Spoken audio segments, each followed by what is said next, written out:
യുഎയിലെ പ്രവാസി മലയാളി കൂട്ടായ്മയായ ഓർമ്മക്കൂട്ടം 12ാം വാർഷികം ആഘോഷിച്ചു.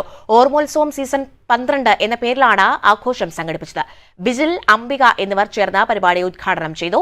ഓർമ്മക്കൂട്ടം പ്രസിഡന്റ് സുമി സീതി അധ്യക്ഷത വഹിച്ചു. പ്രോഗ്രാം കമ്മിറ്റി ചെയർമാൻ രാജീവൻ ആമുഖ പ്രഭാഷണം നടത്തി. ഷാഫി ചന്ദ്രപ്പിനെ, സാജിദ് പി കെ, തസ്ലീമ ഷാഫി തുടങ്ങിയവർ പ്രസംഗിച്ചു. കുട്ടികളും കുടുംബാംഗങ്ങളും അവതരിപ്പിച്ച വിവിധ കലാപരിപാടികൾ ഇതിനോടൊപ്പം അരങ്ങേറി. ജനറൽ സെക്രട്ടറി ഷൈഫിൽ സ്വാഗതവും ട്രഷറർ ലതീഷ് നന്ദിയും പറഞ്ഞു.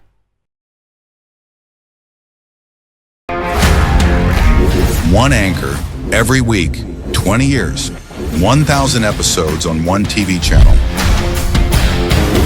Middle East this week, an Elvis Chumar TV show.